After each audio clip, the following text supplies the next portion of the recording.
I'm not sure I understand the wisdom, the enforceability, or what you're looking to accomplish. But generators are items of personality. And if, unless I'm missing, I could be, I didn't know that items of personality are subject to zoning requirements. Now, what is the item of generators, which I'm going to tell you I think is personality?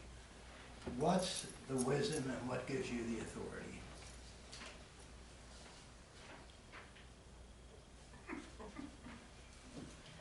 What gives us the authority? I asked you first. Very good, Mr. O'Boyle. We have the authority, it's in the best interest of the town, and we're considering this ordinance change. But do you agree that a generator is personality? I don't necessarily agree with that. When you say you don't necessarily, I appreciate that. But isn't the answer really yes or no? No, not really. I No, see. it's not. So I'm not going to get into a legal description of a generator, that which may or may not be connected to the town, hardwired in or not. But even if it's Something not- else, okay? It could be on wheels, don't know. Yeah, but So even we're not going to get into those sorts of discussions. You've made a comment, I've given you a response. Normally don't do that, we don't really go through Q&As here, but out of a modicum of respect. well, then let me make just one other comment, which is the same comment that when we settled our lawsuit in 2013 that I made, and Ms. Earthwine agreed to it.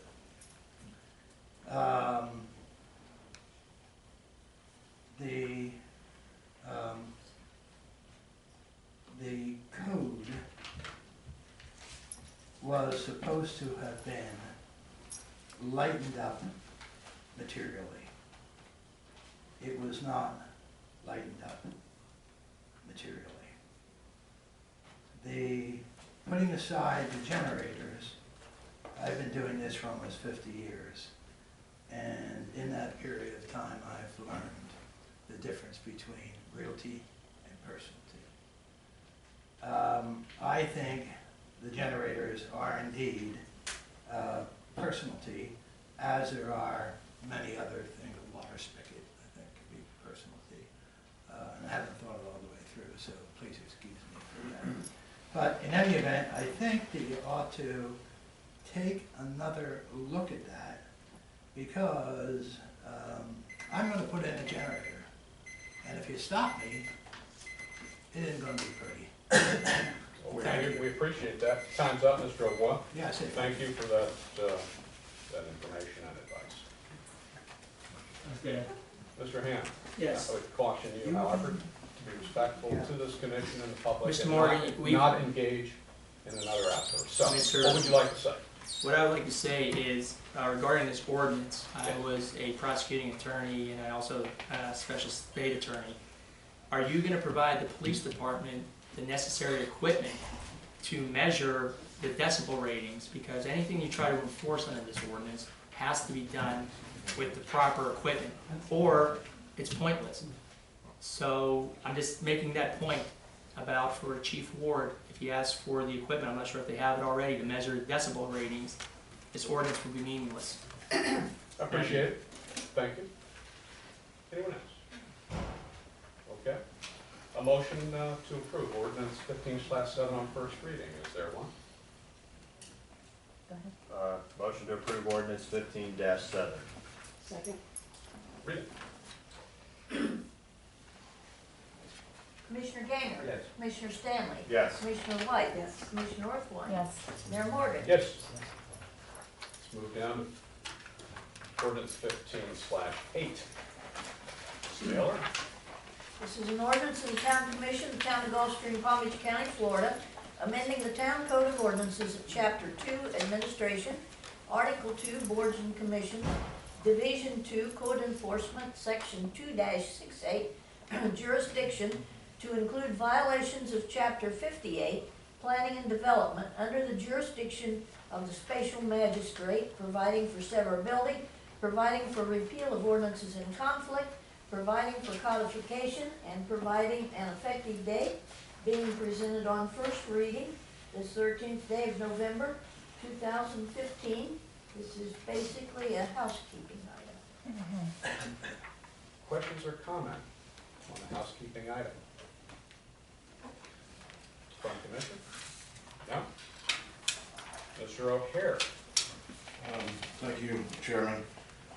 Chapter 58 has 3 articles: the comprehensive plan, recreation use, and land clearing on properties without a structure, empty lots. The comprehensive plan was created by the state mandate. It has all these elements that you agreed to conform to, water quality testing, et cetera, which are not, as I've discovered through public records, implemented or enforced. The recreation has to do with recreation for the town, of which there isn't any except private recreation. And I'm wondering, I haven't seen anybody clearing land without a permit, so what's the point of making the special magistrate in charge of 58 when the only person apparently to be prosecuted is the town for not enforcing its comprehensive plan? That's my comment, thank you. Thank you for that. Anyone else? If not, is there a motion to approve on first reading? Mayor. Ordinance 15-8. Mr. North, hold up. I think we should get you a chair closer to the podium. Maybe we could, or maybe we can get the podium closer to my chair. We're looking at it. Just want to be brief. Please. I would ask, and I think we're 15.8, would that be correct? 15/8, yes. Yes, okay. And in 15.8, we talk about planning and development, repeal of the ordinances, codification, and providing an effective date. And I know I miss a lot of it because I'm abbreviating. I'm sure everyone wants to get out of here. But as your solicitor, whether it be Jones Foster or Mr. Randolph, that's one of the biggest secrets at Gulfstream. If he would look up a United States Supreme Court case called Pope v. Illinois, he will learn that that is not an enforceable provision.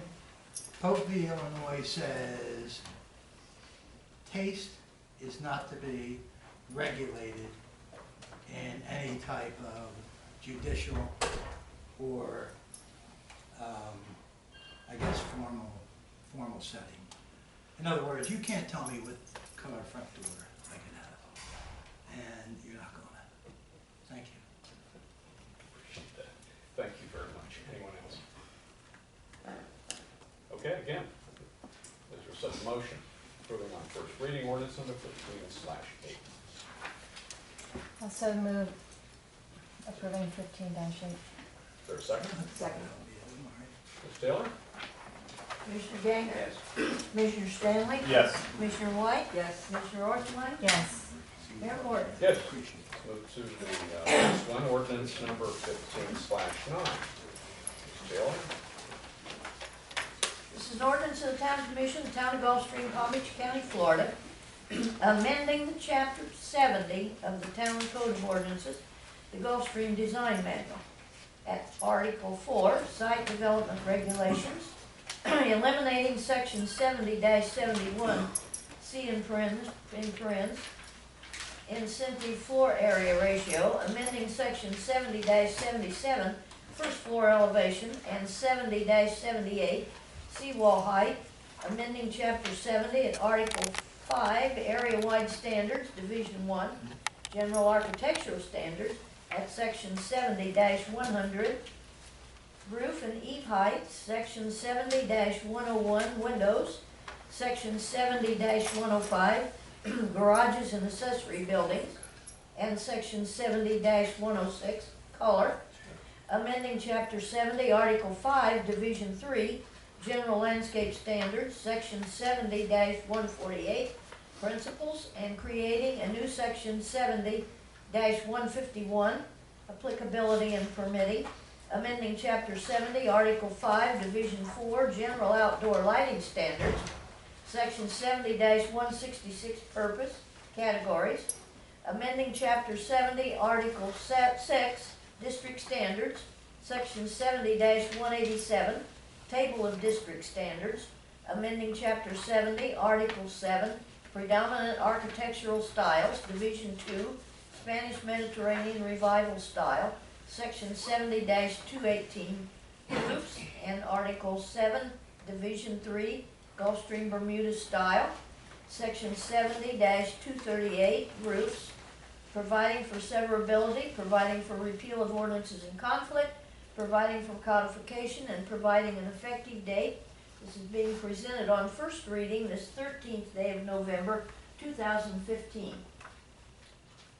Thank you, Rita. Comments, questions? We've gone over this in detail any number of times. I did have one Yeah. comment. Page 11, I think the first time this came through, page 11, item 2, that the accent colors, I inquired what they meant by window coverings.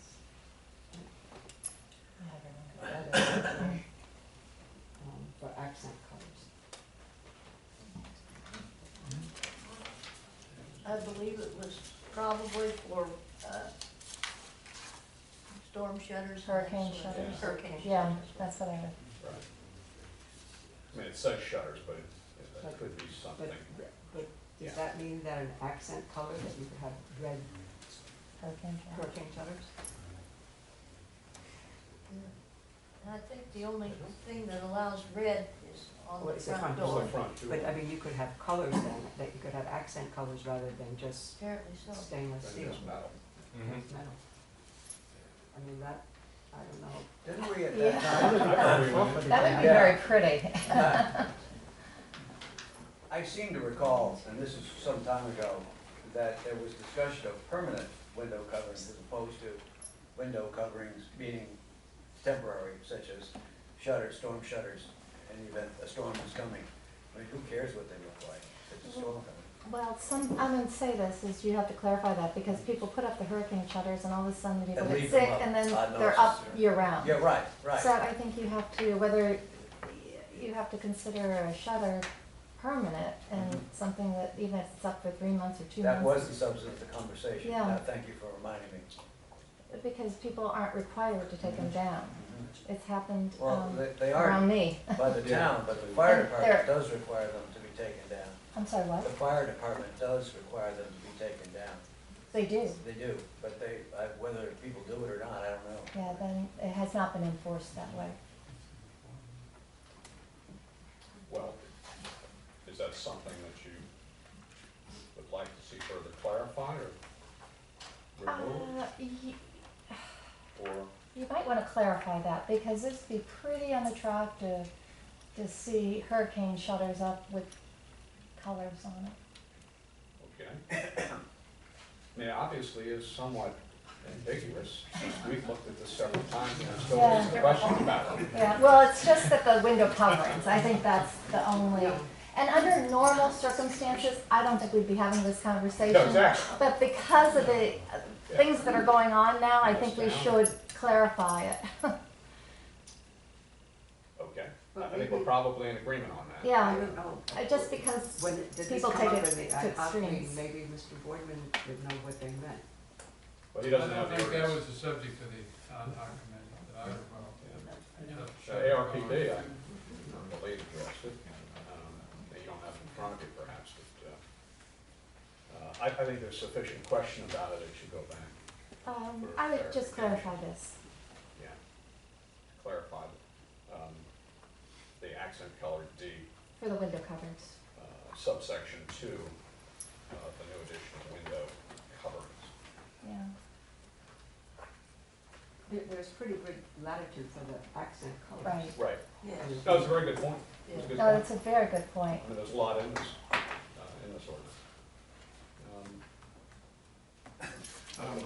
I agree with Commissioner Orthwine and Commissioner White. When I read that, it sounded to me like you were regulating the color of people's drapes. I would suggest that since this is first reading, when you make your motion, you just make this language read by adding the word in front of window, exterior window coverings. But even that raised some questions. I'm sorry. Even that raised some questions. Okay, well, like Commissioner Orthwine said, it's time to be less vague and more precise. I agree. Want to defer this? I think we should defer it, and kind of look at it again with clarification. Before so doing, is there any other, Anything else in here? anything else in here? Because this one should be relatively easy to correct. Yeah, I haven't else for good enough. Okay. We need a motion to defer? Yes. Is there a motion to defer ordinance number 15/9? Oh, Mr. Mayor, I've got some comments on some of these other items. It's a Okay. pretty big ordinance. Might as well bring them up. 70-105, it's being changed now to say 3-car garages facing the street are prohibited in all districts except beachfront and Ocean West, where the privileged live. What I'd like to know is that if a house is on a corner lot, is it both streets or just the front street? It says 3-car garages prohibited facing the street. Where Is are it you, both Martha? streets? 70-105, page 6. Well, typically, when you're filing for an application, you're going to designate in the application, like we did earlier today, what is the front of the house and the front street, and then everything else you follow in flight, like when you deal with pie-shaped lots or corner lots, with two thoroughfares. Oh, Some thank you. I was houses trying- have 3 thoroughfares, so you designate what is the front of your house, and then you go from there. That's typically what towns always do, planning, zoning boards, and so on and so forth. That's very reasonable. I just wanted to get on the record exactly what it meant. Page 8, approved colors, all exterior walls and accessory structures. By definition, in the code, accessory structures are signs. Does that mean signs need to be of a uniform color, one color? It didn't make sense to me either. Nothing else to do. For the sake of time, can I just go on? Yes. 70-151. Property owners who revise or replace more than 25% of the existing landscaping shall comply with the requirements of the division, so they're gonna get a permit. I've asked this before, I never got an answer. Is it 25% of the number of plants, the square feet of the plant surface area, the volume of plants? How is the 25% determined so someone knows whether they're violating the law before they come in and ask them are they breaking the law? Okay, I'll skip this one. One last one. You're now prohibiting schefflera trees. It's one of my favorites, the umbrella tree. It's invasive in Hawaii. It's not invasive in Florida. I don't know who came up with this. There are some scheffleras in town. There's one at your house in the jungle, which is beautiful. The golf course has a bunch of scheffleras. The people in Plaza Soleil use schefflera as a screen to Federal Highway. Some of them are 20 feet tall and they go along the property line. By blocking this plant from being used, I think you're hurting some people and causing them undue expense. The reason it's banned in Hawaii, I had a conversation with the director of the Honolulu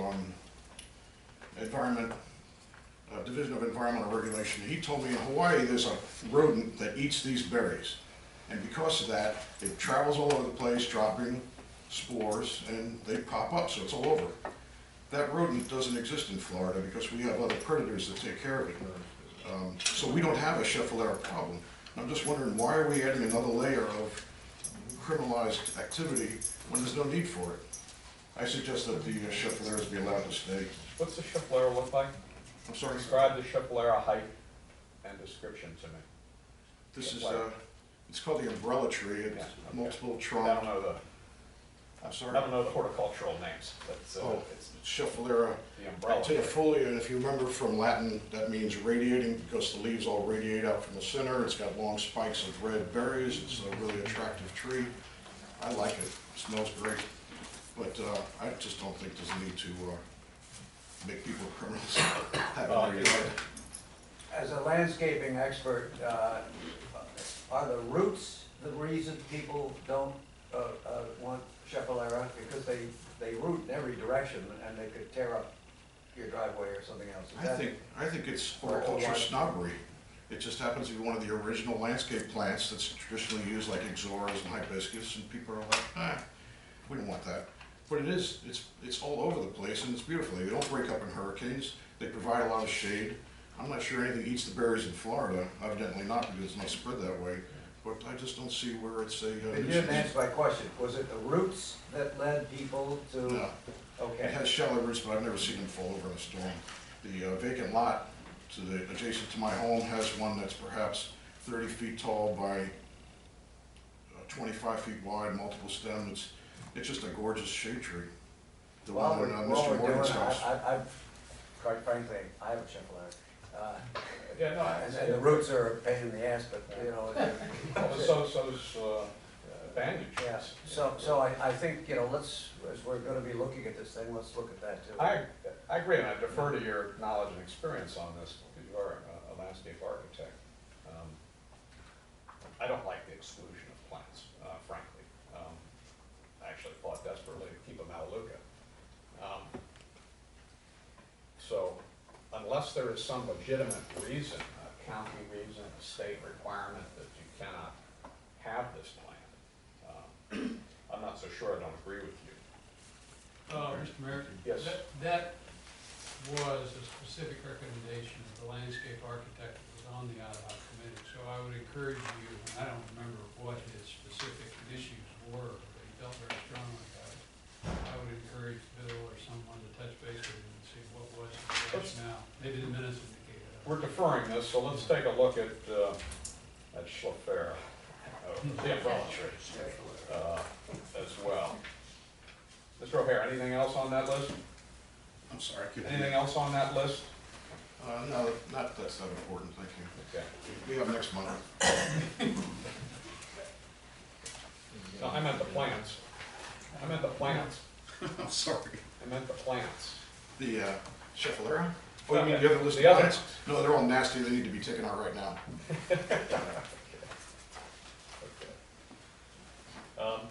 Did All you right. get a motion to? So we have a motion to defer? defer.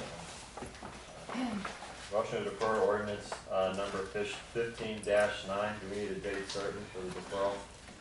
Yes, what's the date of the next meeting? December 11th, is Yes, that it? December 11th. yes. To the next meeting, commission meeting, which is December 11th. So second? Second. Read.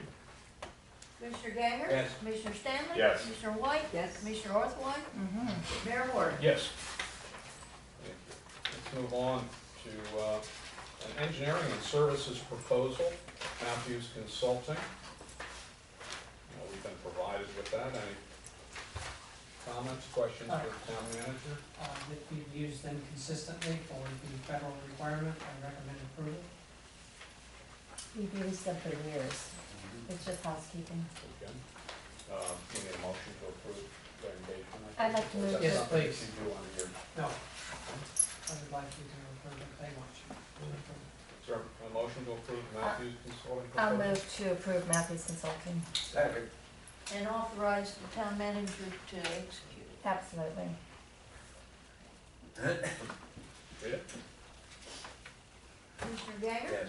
Commissioner Stanley? Yes. Commissioner White? Yes. Commissioner Orthwine? Yes. Mayor Morgan? Yes. All right, items by commission. Commissioners have anything to say? I do. I'd like to take this opportunity to congratulate one of our residents, Marilyn Mayer, who will have a birthday on November 26th. Marilyn, many of you know her, is probably the longest residing resident in Gulfstream. Her husband, Bill Mayer, who passed away, was a polo great in the Polo Hall of Fame and spent quite a bit of time playing in Gulfstream when we had the polo fields. And it was there in the 1950s that he met Marilyn. They married, and in 1960 moved to Polo Drive, where Marilyn has resided ever since. She is a wonderful woman. She embodies the class and dignity and traditions of our town. And on behalf of the town, I would like to publicly wish her a happy birthday. Thank you. That was obviously uplifting statement. I have a sadder one. I don't know how many in the town know Mr. Robert Kraft, who passed away on Tuesday night or Wednesday morning, I'm not sure which. He was probably one of the most distinguished composers and conductors. I think he conducted just about every major orchestra that you've ever heard of. He lived on North Ocean Boulevard. His wife Alva was his second wife. She's elderly, somewhat frail. But if any of you know the Kraft family, not too many people know he's passed on. You know, you may want to send your condolences. Thank you. Thank you for that. Anyone else? Okay. If not, we move to the Jones-Foster legal agreement. Let me just set the predicate for this. Law firm of Jones-Foster and their predecessor law firms have represented the town as our solicitor and municipal counsel for, I think, back into the 50s. It has been a good relationship, one where they have zealously represented us, done so at a very reasonable cost, and have always been there to answer questions and help us with any number of legal matters. That firm has evolved over time and is now the Jones-Foster firm that Mr. Randolph is a member of. Despite that, Mr. O'Hare filed an ethics complaint against Mr. Randolph for violations of any number of things, totally baseless, meritless, and in fact, it was dismissed. However, the rules of the Florida Commission on Ethics is that anyone such as Mr. Randolph accused of the violations must appear in person, which he did, with counsel in Tallahassee, where the matter was dismissed. It is no surprise then that what has always been an agreement between us based on actions, orally, with written documentation of fees and other matters, is now sought by Jones-Foster to be clarified in a full legal agreement. Mr. Randolph, do you want to just touch on that briefly for us? I don't have too much to add to what you stated. I have simply provided this agreement so as to confirm and ratify the relationship which has been ongoing since, as you say, the 50s or the 60s. The agreement is an agreement with the law firm, and in the event you were to agree with this, it would require a motion to approve it and to allow the mayor to execute it. I've included a term in there which is a 12-month term, which would allow it to be renewed automatically for 1 year for a period up to 5 years, and it gives either party the opportunity to cancel the agreement with or without cause upon 120 days notice.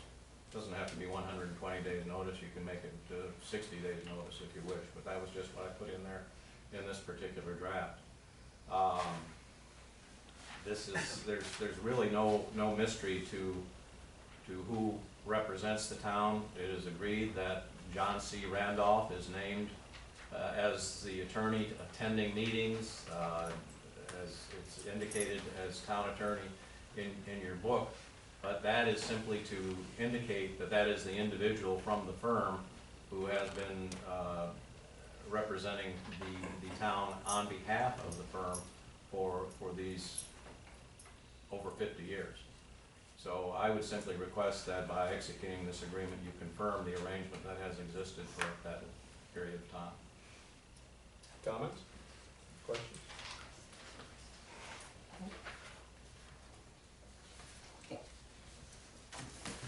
You're absolutely correct. I filed a complaint. The reason this is on the agenda, I suppose, is because of that complaint.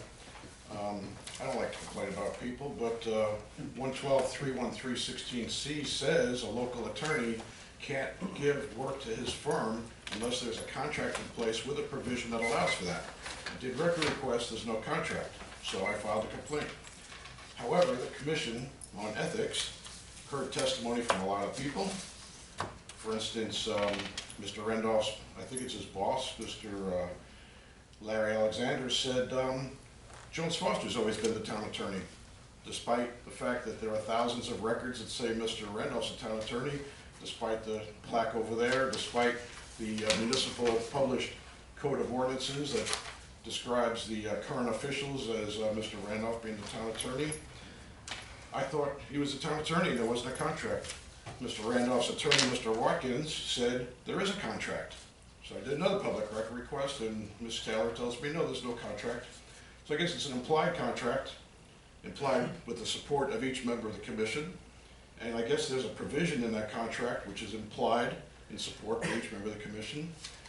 So I guess I was mistaken, but I don't think I was. This ordinance rewrites history. This says it's always been the understanding that this was the case. I don't know that that's true. Was it always your understanding that Jones Foster was the town attorney? Because that section of state statute also says, for the purposes of this section, local town attorney means any individual who routinely serves as the town attorney. Now, I know this is a corrective measure, and I'm sorry, but I've got to go back to the commission and try to get a reconsideration with this additional evidence, and I think it's bona fide. But I don't think you should be passing this as a way to kind of rewrite history. Thank you. Any other comments? No, I'd like to move to approve. Sure. Oh, sorry. There's another comment. Was I there have a another? comment. Go ahead. Ms. Morgan, has the bully pulpit, but one thing that has to be pointed out, I've dealt with Mr. Randolph and members of his firm in our litigation with the town. I haven't been involved. I don't represent Mr. O'Hara since September. They've acted on a professional level. I've never had a problem with them, but the state law is clear. Mr. Randolph's position is a town-appointed position by an individual. The town attorney is appointed by the commission, not his firm, the individual. And Mr. O'Hara, again, his commission must look at the things that Mr. O'Hara has brought up and the town is correcting that can be attacked by not doing and following the proper procedures. The statute's clear. Mr. Randolph absolutely has been the town attorney. I had depositions with Mr. Randolph. He detailed in depth how far back he worked with the town. However, in order for his firm to build the town and to be part of that representation, the statute requires there be an agreement. So again, the commission is proper for adopting this agreement. I'm going to leave it up to how this shakes out. I'm here for a different reason today, but there's some things that I couldn't help commenting on. And just dismissing Mr. O'Hara's outright for the legitimate things that he's brought up to this commission regarding the police officer social security numbers and other matters. Listen to the guy sometimes. Just please do that, and this is something that's required by the law. Thank you. I would just point out that the advocate who handled this matter on behalf of the Ethics Commission found no probable cause whatsoever to even continue with it. It's just the rules of the Ethics Commission that Mr.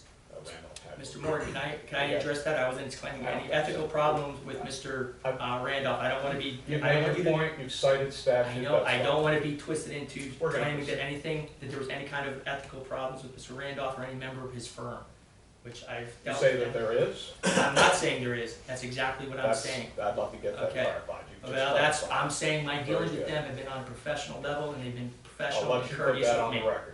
It's Okay. on the record. I'll say it again. Put me under oath. Very good. Thank you. We have a motion. I do. Is this exactly what Jones, I'll make a motion to propose the agreement for legal services for the town of Gulfstream.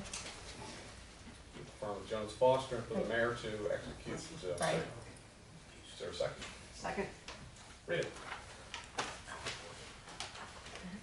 Commissioner Gainer. Yes. Commissioner Stanley. Yes. Commissioner White. Yes. Commissioner Orthwein. Yes. Mayor Morgan. Yes. Thank you. That concludes the meeting.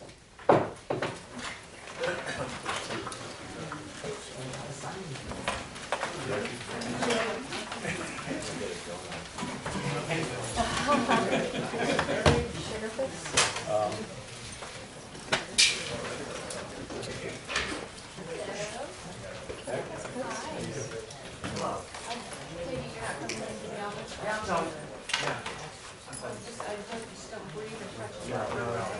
Diana Cole.